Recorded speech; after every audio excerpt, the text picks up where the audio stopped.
SC వర్గీకరణను సమర్థించే అన్ని రాజకీయ పార్టీలకు. ఓకేనా? Right, thank you.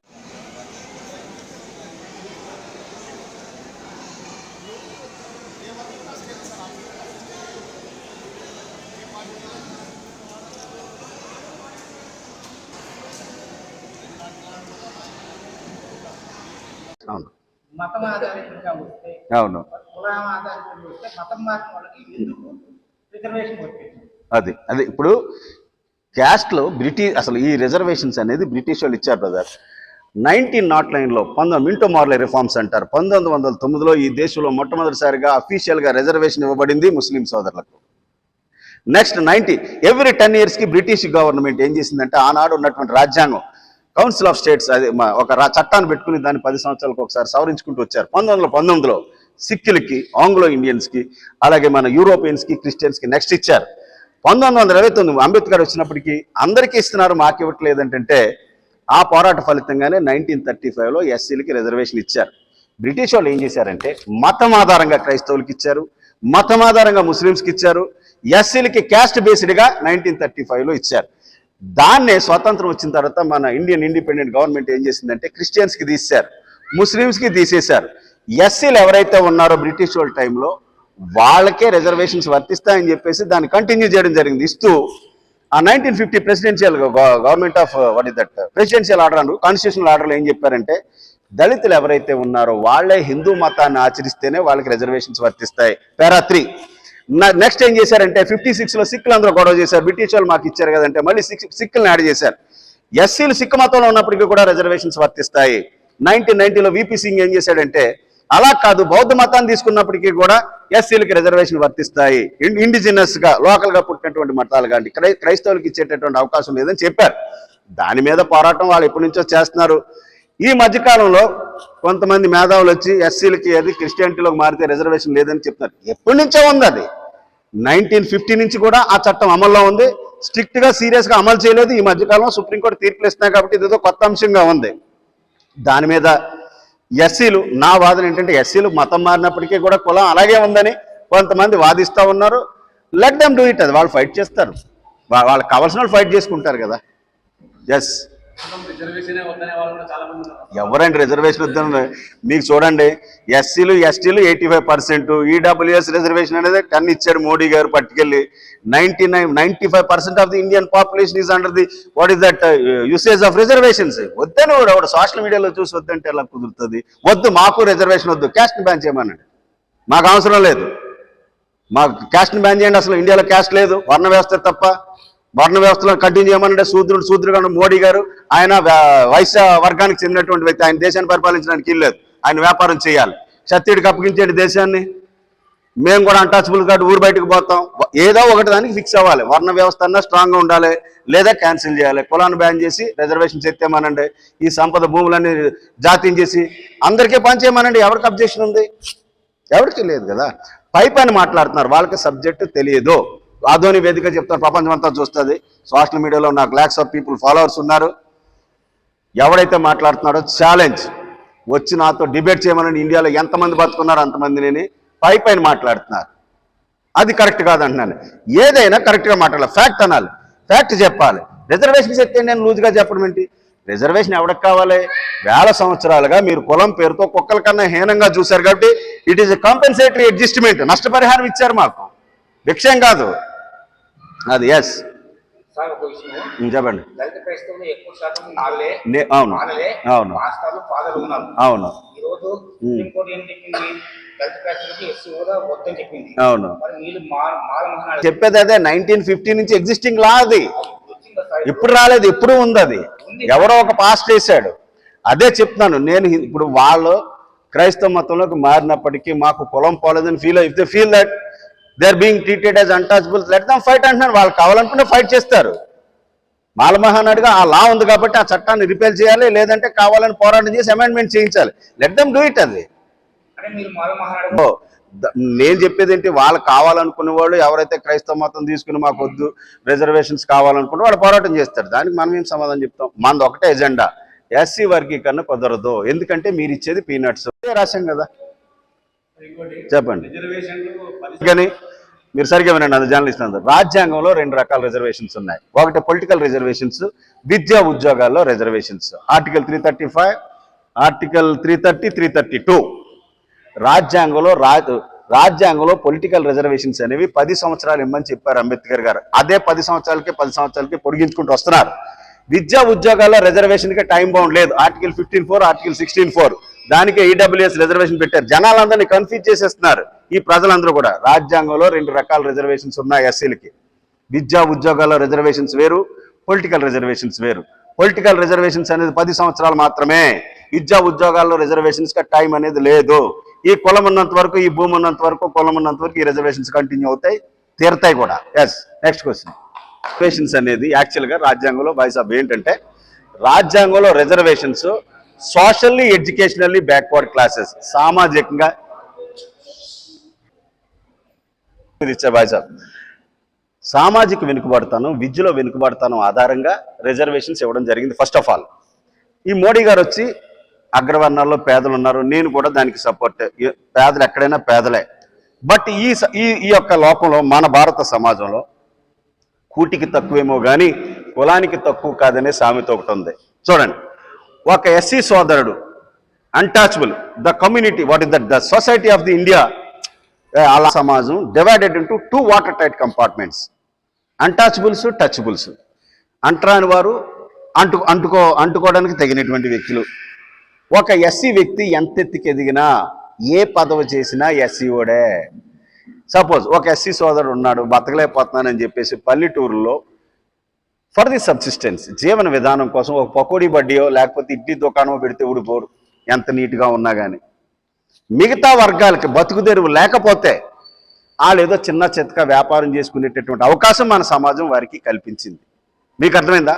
ఈ పరిస్థితుల్లో అందులో కూడా because the society is in dynamic state, ఈ పరిస్థితుల్లో సమాజం మారుతూ ఉంటుంది కాబట్టి పేదలు ఎక్కడున్నా పేదలు అనేటటువంటి నినాదంతో ఐ మై సెల్ఫ్ పర్సనల్లీ కూడా సపోర్ట్ చేశాం. అగ్రవర్ణ పేదలకు కూడా రిజర్వేషన్ ఇవ్వాలి అనే దాని మీద మోడీ గారు తీసుకొచ్చి అనుకోకుండా ఒక వర్గానికి రిజర్వేషన్ ఇవ్వాలంటే ఒక కమిషన్ వేయాలి, వాళ్ళతో మాట్లాడాలి, వాళ్ళ సామాజిక పరిస్థితులు స్టడీ చేయాలి, ఒక సైంటిఫిక్ డేటాను తేవాలి. ఈయన అలా కాదు, మాట్లాడుకున్నాడు.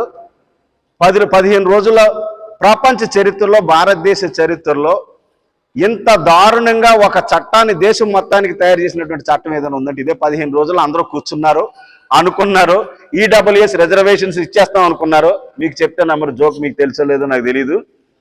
ఎవరికైనా రిజర్వేషన్ ఇచ్చే ముందు సెంటర్లో సామాజిక న్యాయ శాఖ మంత్రి అని ఒకడు ఉంటాడు.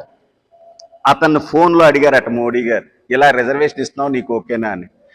మోడీ కింద క్యాబినెట్ మినిస్టర్ కాదంటాడు బాయ్సాబ్. ఇచ్చేయమన్నారు, ఇచ్చేసారు. అసలు వాళ్ళెంత, వాళ్ళ డేటా ఏంటి, ఇవేమీ తెలియదు. జనాల్ని ఎర్రిపప్పలు చేసి చెవిలో పువ్వు పెట్టి చట్టం చేయొద్దంటలేదు, చేసే విధానం కరెక్ట్ కాదంటున్నాను నేను. Yes, next. దాటడానికి లేదు, నీది ఇదిగో అంటున్నారు కదా, మాకు ఎస్సీలకు పొలిటికల్ రిజర్వేషన్స్ ఇస్తున్నారు కదా, మీ కర్నూలులో 2 సీట్లు ఉన్నట్టున్నాయి. ఎస్సీలు మిగతా దానికి ఎలిజిబుల్ కాదు, మీకు అక్కడే మీకు ఏది ఇచ్చినా ఆ 2. మా east Godavari, east Godavari district తీసుకోండి, కోనసీమలో మాకు 3 సీట్లు రిజర్వేషన్ ఉన్నాయి. పాత 21 సీట్లు ఉంటాయి ఎమ్మెల్యే సీట్లు. ఎక్కడిచ్చినా సరే మీకు అదిగో మూలలు ఇచ్చాం కదా అని చూపిస్తున్నారు. అటు వెళ్ళాల్సిందే, సిస్టమ్ అట్లా ఉంది. మారుద్దామని ఈ ప్రయత్నం అంతే. అర్థమైంది కదా? ఎస్, అడగ. రైతులందరూ కూడా ఫస్ట్ ఆఫ్ ఆల్ మంచి ప్రశ్న అడిగారు. అసలు ఈ దేశంలో ఏం జరుగుతుంది, అసలు సమాజం ఎటుపోతుంది, పొలిటికల్ డైనమిక్స్ ఎలా ఉన్నాయని వాళ్ళు తెలుసుకుని వాళ్ళంతటి వాళ్ళే పోరాటం చేయాలి. నాలంటి వాడు చదువుకున్న వ్యక్తి వచ్చి చెప్తాడు, వినేసిపోతున్నారు. భారతదేశ చరిత్రలోనే ఇలాంటి పోరాటం ఇంతవరకు జరగలేదు. నేను 2 సంవత్సరాలుగా 350 ప్రెస్ మీట్లు కండక్ట్ చేసి దేశంలో జరుగుతుంది ఇది. దళితులందరికీ చూడండి, మంచి ప్రశ్న అడిగారు. మీ ప్రశ్నకు సమాధానం ఏంటంటే, ఎస్సీలకు సంబంధించి ఒక యూనిట్గా తీసుకుంటే దేశం మొత్తం మీద అన్ని పాన్ ఇండియన్ ఎస్సీ క్యాస్ట్ ఏదైనా ఉందంటే దేశం మొత్తం మీద ఓవర్ వల్ల బెనిఫిట్ ఒకరికే జరుగుతుంది. కాబట్టి 99% ప్రజలు ఈనాటికి కూడా పేదరికంలో ఉన్నారు. మన మోడీ గారికి మోడీ గారికి చెప్పేది అదే, 100లో ఒకరికి ఇచ్చేటటువంటి ఈ సీట్ని, 100లో ఒకరికి ఇచ్చేటటువంటి ఈ బెనిఫిట్ని అపూర్వ సహోదరులు, తెలుగు రాష్ట్రాల ముఖ్యమంత్రులు చంద్రబాబు నాయుడు, రేవంత్ రెడ్డి తెలుగు రాష్ట్రాల్లో ఉన్నటువంటి 59 ఎస్సీ కులాలకు సమానంగా ఎలా పంచుతారు అంటే the guys of social justice and sub classification. అలాగే మోడీ గారు అయితే 100లో ఒకరికి ఇచ్చేటటువంటి ఈ బెనిఫిట్ని దేశవ్యాప్తంగా ఎస్సీ లిస్టులో ఉన్నటువంటి 1108 ఎస్సీ కులాలకు సమానంగా ఎలా పంచుతారు? Is it possible? మన ప్రశ్న అదే మిత్రులారా. అన్భాన తమిళ సహోదరి సహోదరుಗಳು ಎಲ್ಲರಿಗೂ ವಣಕಂ. ನನ್ನ ಆತ್ಮೀಯ ಕನ್ನಡ ಸ್ನೇಹಿತರೆ, ಪ್ರಿಯ ಗುಜರಾತಿ ಮಿತ್ರೋ ಅಂಡ್ ಪ್ರಿಯ ಮಲಯಾಳಿ ಸಹೋದರಿ ಸಹೋದರನ್ಮಾరే, బెంగాలీ బంధుగణ, ఒరిస్సా బంధుగణ, బెంగాలీ బంధుర, దేశంలో ఉన్నటువంటి దళిత ప్రజలందరికీ ఈ అధోని వేదికగా నేను చెప్పదలుచుకుంది ఒకటే. మోడీజీ, एससी लिस्ट में बाकी जातियों पर अगर आपको सच्चा प्यार है, अगर आपको सच्चा दोस्ती है और प्रेम है, आरक्षण 10% और बढ़ाकर बाकी जातियों को देना है, देना चाहिए, आप कर सकते तो काम करे, लेकिन दलित जातियों को विभाजित ना करे. మోడీ जी, మోడీ గారు, మీకు చేతనైతే మాకు 15% రిజర్వేషన్ అంటున్నారు కదా, ఇంకో 10% పెంచి వాళ్ళకి ఇచ్చేయండి. ఏ కులానన్నా పైకి తీసుకురావాలనుకుంటే మాకేమీ అబ్జెక్షన్ లేదు. Just by throwing the peanuts in the name of reservation and you are asking for the shares amount in it, there is that will never happen. Modi ji, మాకేదో రిజర్వేషన్ పేరుతో ఎంగిలి మెతుకులు ఇసిరేసి 100లో ఒకడికి బిర్యానీ ప్యాకెట్ ఇచ్చేసి సమంగా మీరు పంచుకోండి, ఇదే సామాజిక న్యాయం అంటే జరిగేది కాదు. ఇది ఫస్ట్ పాయింట్. రెండోది ఏంటంటే, సామాజిక న్యాయం ఎస్సీలకు రిజర్వేషన్ పేరుతో పడేసేటటువంటి ఎంగిలి మెతుకుల్లోనేనా మోడీ గారు, చంద్రబాబు, రేవంత్ రెడ్డి ఇచ్చేటటువంటి కేబినెట్ పదవుల్లో అక్కర్లేదా? ఈ దేశంలో ఉన్నటువంటి భూమి సంపద విషయంలో ఎస్సీ రిజర్వేషన్ సామాజిక న్యాయం అక్కర్లేదా? సుప్రీంకోర్టు, హైకోర్టు జడ్జెస్ విషయంలో సామాజిక న్యాయం అక్కర్లేదా? Is it not needed in the industrial establishments of this country? ఈ దేశంలో ఉన్నటువంటి పరిశ్రమల్లో ఎస్సీలకు కానీ అదే మిగతా కులాలకు కానీ సామాజిక న్యాయం అక్కర్లేదా? మాకు 100లో రిజర్వేషన్ పేరుతో పడేసే 2 బిర్యానీ ప్యాకెట్లకైనా సామాజిక న్యాయం. ఇదే మిత్రులారా ఫైటింగు. అలాగే తెలుగు రాష్ట్రాల్లో, తెలంగాణలో ఉన్న మాల బంధువులారా మిత్రులారా, ఆంధ్రాలో ఉన్నటువంటి మాల బంధువులారా మిత్రులారా, Chandrababu Naidu, Revanth Reddy already SC reservation విషయంలో, వర్గీకరణ విషయంలో చట్టాలు చేశారు కదా. Already the laws have already been made regarding the sub-classification of SCs. So don't think that there is nothing more left to be done. Already చట్టాలు చేశారు కదా, వాళ్ళు చేయడానికి ఏమీ లేదు అనుకోకండి మిత్రులారా. వాళ్ళు ఏమైనా దైవాంశ సంభూతులు? Are they divine beings? కాదు కదా. People are supreme in democracy. కాబట్టి నిరంతర శాంతియుత ప్రజాస్వామ్యత పోరాటానికి సిద్ధం కండి మిత్రులారా. అలాగే అవేమి శిలాశాసనాలు కాదు. Is it Gita or Bible or Quran that can't be changed at all? Chandrababu Naidu, Revanth Reddy, Modi చేసినటువంటి చట్టాలు ఏమైనా ఖురాను, బైబిల్, భగవద్గీతన మార్చలేకపోవడానికి? Not at all.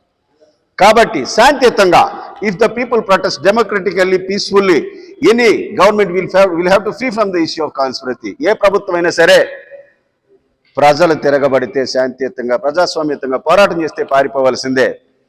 ఈ వేదికగా దేశవ్యాప్తంగా ఉన్నటువంటి దళిత సోదరులందరికీ కూడా నేను విజ్ఞప్తి చేసేది ఒకటే, మనమంతా శాంతియుత పోరాటానికి సిద్ధం కావాలని చెప్పేసి మరొకసారి విజ్ఞప్తి చేస్తూ ఉన్నాను మిత్రులారా. Yes, would you like to ask me any questions? ఎవరైనా అడగండి ప్రశ్నలు. మేము లేనేలేము, ముందు మీకు తెలియాలి కదా. అర్థమైందా? ఏదో ఒక మహబూబ్ నగర్లో ప్రెస్ మీట్లో విలేకరులతో చెప్తే కాదు కదా. చూడండి, స్ట్రాటజిక్ అప్రోచ్ అనమాట. మీరు అన్నారు రిజర్వేషన్ 1935 ఏదో ఇచ్చారు, ఏదో ఈ మధ్య మోడీ గారు వచ్చి చేశారన్నారు. కాదు. First point, first of all SC reservation వర్గీకరణ అనేది 1975లో ఎక్స్ ప్రెసిడెంట్ ఆఫ్ ఇండియా జ్ఞాని జైల్ సింగ్ గారు పంజాబ్ కాంగ్రెస్ ముఖ్యమంత్రిగా ఉన్నప్పుడు అక్కడ కూడా మళ్ళీ 2 ఎస్సీ కులాల మధ్య, చూడండి సరిగ్గా వినండి, ఎస్సీలు పంజాబ్లో మాదిగ సోదరులు ఉన్నారు, బంగీలు లేదా వాల్మీకులు అంటారు, మన రెల్లి సోదరులకు ఈక్వలెంట్గా ఉంటారు. పంజాబ్లో ఇద్దరు ఈక్వల్గా ఉన్నారు. హైయెస్ట్ ఎస్సీ పాపులేషన్ ఉన్నటువంటి ఇండియన్ స్టేట్ 33%. పంజాబ్లో 33% పాపులేషన్ ఎస్సీస్. జాట్ సిక్కులు వాళ్ళ యొక్క domination. First time jail Singh గారు ఈ ఎస్సీ రిజర్వేషన్ 2 ముక్కలుగా చేసి, మాకు రెగ్యులర్గా మీరు అన్నట్టుగా 15% ఇస్తారు, అక్కడ ఎస్టీలు లేరు, 10% పెంచి 25% చేసి 12.5 ఇచ్చారు. దాన్ని చూసి భూపేంద్ర సింగ్ హూడా అనుకుంటా 96లో హర్యానాలో చేశారు. అక్కడ కూడా మళ్ళీ బంగీలు, మాదిగ సోదరులు, అక్కడ 15% ఎస్సీ పాపులేషన్ ఉంటే ఎస్టీలు లేరు, దాన్ని 20 చేసి 10 చేశారు. దీన్ని చూసి మన విజనరీ చంద్రబాబు నాయుడు గారు 99లో ఆర్డినెన్స్, 2000లో చట్టం చేస్తే we went to the court, సుప్రీంకోర్టుకి వెళ్తే sub classification is not permissible under the constitution of India, ఎస్సీస్ కెనాట్ బి సబ్ క్లాసిఫైడ్, ఎస్సీలు వర్గీకరించడం కుదరదు అని చంద్రబాబు నాయుడు గారు చేసినటువంటి చట్టాన్ని కొట్టేయడం జరిగింది సుప్రీంకోర్టు. ఈ చట్టాన్ని సుప్రీంకోర్టు తీర్పిచ్చినాడు. పంజాబ్లో మాదిగ సోదరులందరూ ఇదిగో చంద్రబాబు నాయుడు అనేటటువంటి వ్యక్తి ఎస్సీ వర్గీకరణ చెప్తే సుప్రీంకోర్టు కుదరదని కొట్టేసింది. కాబట్టి మరి మా పరిస్థితి తేల్చండి అక్కడ కూడా ఎస్సీ వర్గీకరణ 25 సంవత్సరాలుగా అమలవుతుంది, ఎస్సీ వర్గీకరణ కొట్టేశారు. హర్యానాలో తీసుకెళ్తే అది కొట్టేశారు. పంజాబ్ ప్రభుత్వం ఏం చేసిందంటే 2011లో చంద్రబాబు నాయుడు గారు చేసిన చట్టానికి మాకు సంబంధం ఏంటి, మా పరిస్థితులు వేరని సుప్రీంకోర్టుకి అప్పీల్కి పోయారు 2011లో.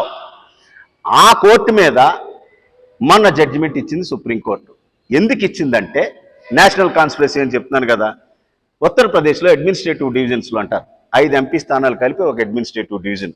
రామ జన్మభూమి రామాలయం పేరుతో ఈ దేశ రాజకీయాలను శాసిస్తున్నటువంటి బీజేపీ రామాలయం కట్టించిన తర్వాత మన అయోధ్య డివిజన్లో 5 ఎంపీ స్థానాల్లోనే ఓడిపోయింది బీజేపీ. ఓడిపోవడమే కాదు, అయోధ్య పట్టణం ఉన్నటువంటి ఎంపీ స్థానం ఏదైతే ఉందో ఫైజాబాద్లో ఏం జరిగిందంటే ఎంపీ జనరల్ స్థానం, ఇప్పుడు మీకు కర్నూలు ఎంపీ జనరల్ స్థానంలో ఎప్పుడైనా can you expect can you guess any SC candidate going to be contested MP candidate జరుగుద్దా? ఫైజాబాద్ ఎంపీ స్థానంలో సమాజ్వాదీ పార్టీ కాంగ్రెస్ కలిపి మోడీ బీజేపీ ప్రభుత్వానికి వ్యతిరేకంగా ఒక ఎస్సీ వన్ ఉత్తరప్రదేశ్లో పాసి కులస్తులు అంటారు, మాలా మాదిగా రెల్లాలుగా అక్కడ పాసి కులస్తులు అంటారు. వారి యొక్క కులవృత్తి పందులు మేపుకుంటారు, pig rearing is their profession అనమాట. ఒక ఎస్సీ వన్ని నిలబెట్టి నా మధురా నా కాశీ అబ్కి బార్ అవదేశ్ పాసి, మధురా వద్దు కాశీ వద్దు ఈ పాసి ఓడి చాలనే స్లోగన్ తేలితే ఆ ఫైజాబాద్ ఎంపీ జనరల్ స్థానంలో ఎస్సీ ఓడి చేతిలో బీజేపీ ఓడిపోయింది. మరి ఉత్తరప్రదేశ్లో గతంతో పోలిస్తే దరిదాపుగా 30 సీట్లు ఓడిపోవడం, అయోధ్య ఎంపీ డివిజన్లో 5 ఎంపీ స్థానాలు ఓడిపోవడం, మరొక ఫైజాబాద్లో ఎస్సీ ఓడి చేతిలో ఓడిపోవడం, దీనికి అంతటికే కారణం ఉత్తరప్రదేశ్లో ఉన్నటువంటి మాదిగ సోదరులేని చమారేతర వర్గాలు, మాదిగలు కానటువంటి మిగతా ఎస్సీ కులాలు, కోలి కులస్తుల మెజారిటీ. మన రామ్నాథ్ కోవింద్ గారు ఆయనకి ప్రెసిడెంట్ ఆఫ్ ఇండియా పదవి ఇచ్చినప్పుడు కూడా చమారేతర ఎస్సీ వర్గాలు బీజేపీకి సపోర్ట్ చేసినాయి. ఈసారి మొన్న చేయలేదు. ఎస్సీల వల్ల ఇదంతా జరిగిందనేటటువంటి ధారణతో మోడీ గారు 2011 నుంచి సుప్రీంకోర్టులో పెండింగ్లో ఉన్నటువంటి కేసును బయటికి తీసుకొచ్చి తిప్పింది. నాందా నాగవల్లి నాన్న విడవటే చంద్రముఖిగా మారిపోయారు ఆయన. ఈ ఎస్సీ వాళ్ళతో తలపోటుగా ఉంది. ఉత్తరప్రదేశ్ పోతే బీజేపీ ఉండదు. దీనికి అంతటికీ కారణం ఎస్సీ వాళ్ళే. కాబట్టి మీరు నిరంతరం కొట్టుకు చావండే. ఇది అబ్బాయి ఫైనల్. ఎస్ ఎస్సీ వర్గీకరణ వెంటనే రద్దు చేయాలి. ఎస్సీ వర్గీకరణ వెంటనే ఎస్సీ వర్గీకరణ వెంటనే ఎస్సీ వర్గీకరణ వెంటనే ఎస్సీ వర్గీకరణ వెంటనే. జోహార్ అంబేద్కర్. ఎస్సీ వర్గీకరణను సమర్థించే అన్ని రాజకీయ పార్టీలకు శ్రద్ధాంజలి. ఎస్సీ వర్గీకరణను సమర్థించే అన్ని రాజకీయ పార్టీలకు ఎస్సీ వర్గీకరణ.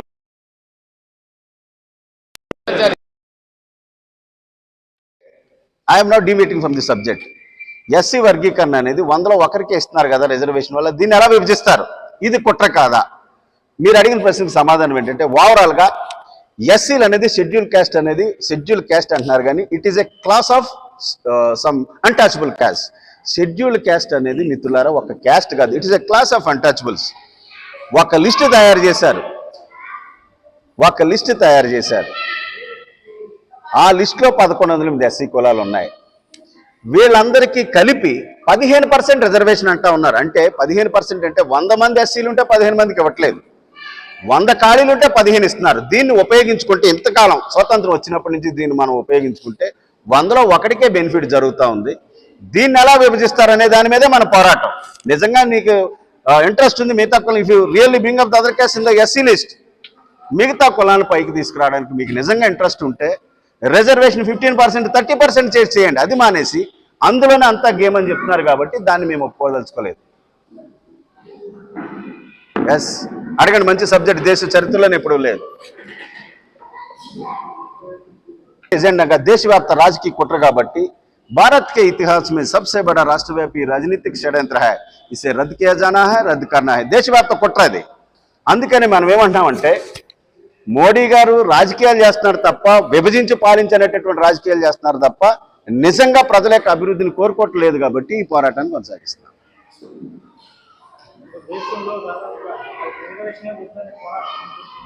అవును, దేశంలో రిజర్వేషన్ ఎలా వద్దంటారు? Reservations are caste based. అసలు రిజర్వేషన్స్ ఇచ్చింది బ్రిటిష్ ప్రభుత్వం ఇచ్చింది 1935లో. ఈ దేశంలో కొన్ని కులాలు ఉన్నాయి, they are being treated as untouchables. కులపరంగా మిమ్మల్ని నీచంగా చూస్తున్నాం కాబట్టి ఈ దేశంలో ఉన్నటువంటి సంపద విషయంలో మీకు తరతరాలుగా అన్యాయం జరిగింది కాబట్టి మీకు షేర్ ఇవ్వలేదు కాబట్టి ఇవ్వడానికి ఏమీ లేదు కాబట్టి ఎంతో కొంత something is better than nothing అన్న ఉద్దేశంతో ఎంగిలి మెతుకులు పారేసినటువంటి రిజర్వేషన్ని వద్దని చెప్పేసి కొంతమంది సన్నాసిగాళ్ళు, అవగాహన లేని వాళ్ళు పోరాటం చేస్తున్నారు. రిజర్వేషన్ అక్కర్లేదు, ban the cast, ban the reservation, nationalise the wealth, సంపదను జాతీయం చేయండి, అందరికీ పంచేయండి. రిజర్వేషన్ ఎవరికి కావాలి? ముందు క్యాస్ట్ని బ్యాన్ చేయాలి కదా. అది మానేసి రిజర్వేషన్ హటావో, అది జాతి హటావో అని ఎవరు అంటలేదు, రిజర్వేషన్ హటావో అని అంటున్నారు. సో వాళ్ళకి సబ్జెక్ట్ లేదు, ఒకవేళ తెలిసినా మూర్ఖంగా వ్యవహరిస్తున్నారు. Yes, any questions? అవును, నిజమైన కానటువంటి దళితులు అంటున్నారు కదా. ఈ ఇండియాలో క్యాస్ట్ రిడెన్ సొసైటీ ఇది. ఓకే, ఫస్ట్ ఆఫ్ ఆల్ ఋగ్వేదం ప్రకారం ఇండియాలో కుల వ్యవస్థ లేదు. బ్రాహ్మణోహస్య ముఖమాసిత్ బాహు రాజన్యకృత ఊరు తదశి యద్వైశ్య పద్యాగం శూద్రో అజాయత అని సాక్షాత్తు వేదవ్యాసుడు విభజించినటువంటి వేదాల్లో వర్ణ వ్యవస్థే తప్ప కుల వ్యవస్థ లేదు. కుల వ్యవస్థ ఎక్కడి నుంచి వచ్చింది? బ్రాహ్మణ శూద్ర వైశ్య క్షత్రియ వీళ్లే కదా. అసలు ఈ కులాలు ఎక్కడి నుంచి వచ్చినాయి? లేని కులాలను ఆర్టిఫిషియల్ గా సృష్టించారు కాబట్టి అక్కడ కులం బేస్డ్ మీద వర్ణ వ్యవస్థ, క్లాస్ సిస్టమే తప్ప there is no caste system.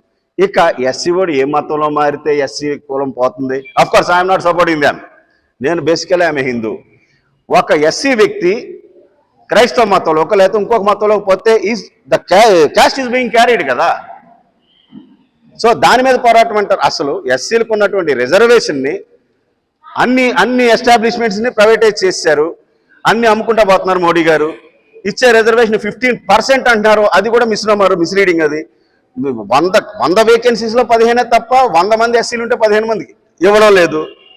ఇవన్నీ చేసుకుంటే అసలు రిజర్వేషన్నే ఓ పక్కనేమో మేము 100లో 2 బిర్యానీ ప్యాకెట్లు ఇస్తాం సమంగా కొట్టుకు సాగున్నాను ఒక పక్క, మేము రిజర్వేషన్ పెంచమంటున్నాడు, ఇందులోనే సమన్యాయం అంటున్నాడు. ఇది ఎంతవరకు కరెక్ట్? అది ఇండియా ఒక కన్ఫ్యూజింగ్ స్టేట్లో క్రైసిస్లోకి నెట్టేశారు. దాని మీద పోరాటం చేస్తాం. దీని నుంచి డివైట్ అయితే ఎలాగా? అర్థమైందా? దానికి కావాల్సిన వాళ్ళు, నిజంగా కావాల్సిన వాళ్ళు పోరాటం చేస్తారు. ఎస్, మీరు అడిగిన క్వశ్చన్ కరెక్టే. దానికి కావాల్సిన వాళ్ళు ఉంటారు. అసలు రిజర్వేషన్ ఎలా వర్గీకరిస్తావు? ఇప్పుడు మీరు 100 మంది ఉన్నారు, అందరూ విలేకరు సోదరులు అందరూ ఈ బిర్యానీ ప్యాకెట్ సమంగా తినండి అంటే ఎట్లా జరుగుతుంది? అది జరగదు కదా. ఎస్, అడగండి, మీకు ఏ ప్రశ్నలు, ఏం డౌట్స్ ఉన్నాయి? కాదు friends of Adoni, I'm doctor Ratnakar, MBBS gold medalist, LLB, MBA, MA journalism, national president for ROCS and Mal Mahanadu. I have been in this process for 35 years continuously. When I go to the other parts of India, nobody knows what Mal Mahanadu is. ఇది SC వర్గీకరణ అనేది it is not only confined to the Telugu speaking states of Telangana and Andhra or to the others. It is related to the entire nation. When I go to the other parts of India, nobody knows what Mal Mahanad is. That is the reason why it was rechristened as ROCS. మిత్రులారా, SC చెప్తాను, నేను 35 సంవత్సరాల నుంచి ఉన్నాను. సంవత్సరాల వరకు మొన్నటి వరకు ఎస్సీ వర్గీకరణ అనేది it was only confined to the states of Andhra and Telangana. Modi గారు వచ్చిన తర్వాత దేశం మొత్తం చేశారు కాబట్టి ఇది దేశవ్యాప్త ఉద్యమం కాబట్టి మిగతా పార్ట్స్ ఆఫ్ ఇండియాకి వెళ్ళినప్పుడు మాల్ మహానాడ్ అంటే తెలియదు కాబట్టి రాక్స్ అని ప్యారలల్గా ఒక పేరు పెట్టడం జరిగింది. రాక్స్ అంటే roar against categorization conspiracy of ఎస్సీస్, కుట్రపూరిత ఎస్సీ వర్గీకరణ వ్యతిరేక గర్జన. We have a detailed press note also regarding the subject. దీనికి సంబంధించినటువంటి డీటెయిల్ సబ్జెక్ట్ ఉంది. ఇండియాలో ఎప్పుడు భారతదేశ చరిత్రలోనే ఇటువంటి రాజకీయ కుట్ర దళితులపై జరగలేదు కాబట్టి ఇది 353వ ప్రెస్ మీట్. నాకు 2 సంవత్సరాలు పట్టింది మీ ఆదోని రావడానికి. ఇది దేశమంతా తిరుగుతూ ఆదోని అనేది నాకు సంబంధించినంత వరకు చాలా ప్రెస్టీజియస్, ఇంపార్టెంట్, హిస్టారికల్ ప్లేస్ కాబట్టి మీడియా మిత్రులందరి దగ్గరికి రావడం జరిగింది. నేను రెగ్యులర్గా వస్తాను ప్రతి నెల కూడా. What ever we can do from my side for the welfare of the journalist we can do. At the same time I also expecting the same cooperation from your side. మేము ఏం చేయగలమో మీడియా మిత్రులందరికీ, ఎందుకంటే మీరే కాబట్టి ప్రజాస్వామ్య democratic సెటప్లో media మిత్రులే ప్రధానమైనటువంటి కీలక పాత్ర కాబట్టి మేమేం చేయగలిగిందన్నా మీకు చేయడానికి రెడీగా ఉన్నాం. మీరు కూడా హోల్ హార్టెడ్గా కోఆపరేషన్ చేయాలని మిమ్మల్ని అందరినీ కోరుతా ఉన్నాను. నేను జరిగిన 350 ప్రెస్ మీట్లో ఇదే చిన్న ప్రెస్ మీట్, కనీసం 100 లోగోలు ఉంటాయి. But whatever it is, నలుగురున్నా ముగ్గురున్నా మీడియా ఈజ్ మీడియా కాబట్టి మిత్రులారా, మీకు అందరికీ చేతులెత్తి నమస్కారం చేసేది ఏంటంటే మీరు పూర్తిగా మాకు కోఆపరేట్ చేయాలని కోరుకుంటా ఉన్నాను. నెక్స్ట్ ఇంకొకటి ఏంటంటే I can speak almost all languages of India. MBBS gold medalist, LLB, MBA, MA journalism. Once again, Chandrababu Naidu, Rajasekhar Reddy గారు కూడా ఏ పొజిషన్లో లేనప్పటి నుంచి వారితో ఉన్నాను, ఈనాటికి అలాగే ఉన్నాను. I didn't go to any political affiliations, ఏ రాజకీయ పార్టీల జోలికి వెళ్ళలేదు. ఓకేనా? బైట్ తెలుగు రాష్ట్రాల్లో ఉన్నా. మాల బంధువులారా, మిత్రులారా, ఎస్సీ వర్గీకరణ పేరుతో అన్ని రాజకీయ పార్టీలు మాల సామాజిక వర్గాన్ని కుట్రపూరితంగా టార్గెట్ చేసి తొక్కేస్తా ఉన్నాయి మిత్రులారా. మనం ఏ రాజకీయ పార్టీ, అలాగే మన ఏ రాజకీయ పార్టీకి వ్యక్తిగతంగా కానీ ఏ కులానికి కానీ వ్యతిరేకం కాదు. ఈ పరిస్థితుల్లో అన్ని రాజకీయ పార్టీలు ఒకటై తెలుగు రాష్ట్రాల్లో ముఖ్యంగా దేశవ్యాప్తంగా దళిత సామాజిక వర్గాన్ని తొక్కేస్తా ఉన్నాయి మిత్రులారా. ఇది కుట్రపూరితం. ఎందుకంటే ఎస్సీ రిజర్వేషన్ వల్ల ఇంతవరకు there are no official calculations and data from the government of India. కేంద్ర ప్రభుత్వానికి సంబంధించి, రాష్ట్ర ప్రభుత్వాలకు సంబంధించి ఎస్సీ రిజర్వేషన్ వల్ల ఎంతమంది ఎస్సీలకి బెనిఫిట్ జరుగుతుందో ఈనాటికి తెలియదు మిత్రులారా.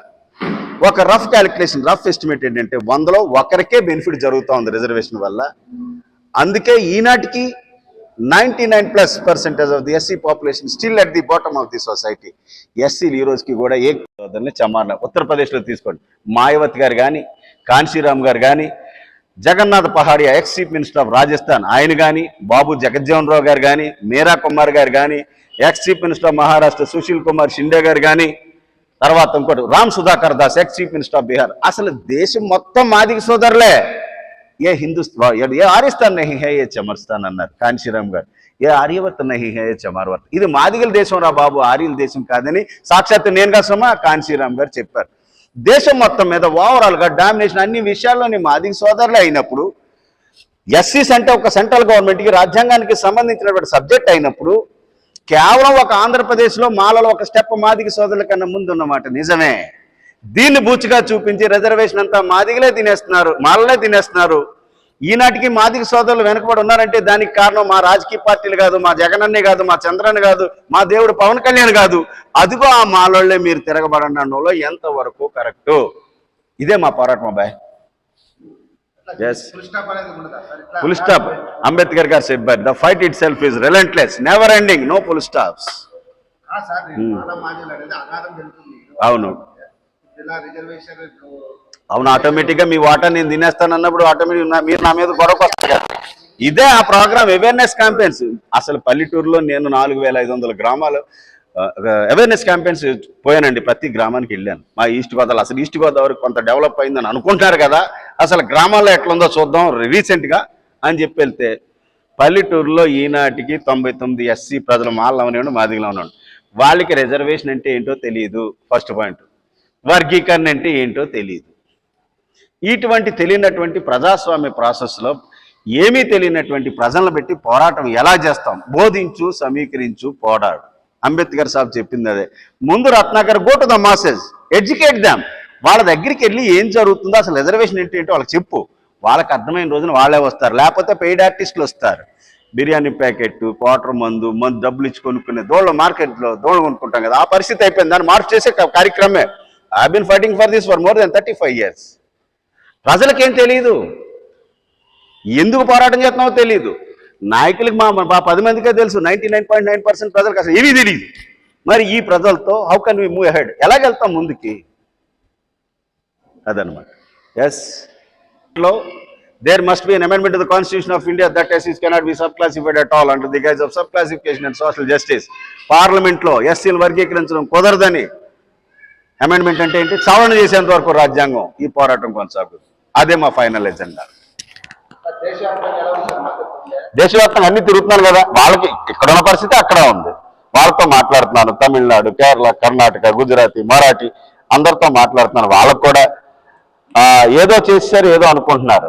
దళిత జాతిని దేశవ్యాప్తంగా ఎంతో కొంత అభివృద్ధి చెందినటువంటి ఒక ఎస్సీ కులం మీదకి మరొక ఎస్సీ కులాన్ని మీ వాటా వాళ్లే కొట్టేస్తున్నారని చెప్పేసి ఫ్యూచర్లో, రాబోయే ఫ్యూచర్లో దేశంలో ఎంతమంది ఎస్సీలు ఉన్నారు, అలాగే ఎస్టీలు కూడా వాటాల పేరుతో తగాదాలు పెట్టుకుని నరుకు చచ్చిపోయే కార్యక్రమం. కాబట్టి నా ప్రయత్నం దాన్ని ఆపడానికి చేసేటటువంటి బృహత్తర కార్యక్రమం బ్రదర్ ఇది. సార్ చెప్పండి సార్. అవన్నీ మామూలే. సునామీ ముందు పిల్లకాలువలు ఏమీ నడవో. జనం అంతా మేమే. పోరాటం చేసేది ఎవరు? ఏదో సోషల్ మీడియాలో అవేర్నెస్ ఉన్నవాళ్ళు 10 మంది పోస్టులు పెడతారు, రిజర్వేషన్ హటావో అని. అదేం జరగదు, జరగనివ్వం కూడా. మేము ఒకటే చెప్తున్నాం, క్యాస్ట్ని బ్యాన్ చేయండి ముందు, మీరు రిజర్వేషన్ ఎత్తేయండి, తర్వాత చూద్దాం. అంతే తప్ప మేము మిమ్మల్ని కుక్కల కన్నా హీనంగానే చూస్తాము. రిజర్వేషన్ కూడా ఇవ్వమంటే it is something that will never happen. ఎప్పటికీ జరగదు అది. ఈ ప్రెస్ మీట్ అనేది media is the fourth estate of democracy. సమాజంలో జనరల్గా సూపర్ఫిషియల్గా చూస్తే ఏమనుకుంటున్నారంటే మన తెలుగు రాష్ట్రాలు తీసుకోండి, మాలల మాదిగల కన్నా బెటర్ పొజిషన్లో ఉన్నమాట నిజమే. మిగతా సమాజం అంటే ఓన్లీ మాలలు మాదిగలే కాదు కదా, బీసీ సోదరులు ఉన్నారు, ఓసీలు, ముస్లిం సోదరులు ఉన్నారు, అందులో ఉన్నారు కదా. జనరల్గా మీకు మా గురించి అంత డీప్గా చదవాల్సినటువంటి అవసరం అయితే లేదు, ఫస్ట్ పాయింట్. అప్పుడు ఏమనుకుంటారు, ఓవరాల్గా ఫైనల్గా చూస్తే అవును మాలలే కదా రిజర్వేషన్ అంతా తీసేసుకుంటున్నారు, దొబ్బేస్తున్నారు, వాళ్ళందరూ వాళ్ళకి ఏమీ లేదనేటటువంటి ఒక అవగాహన ఉంది కదా అని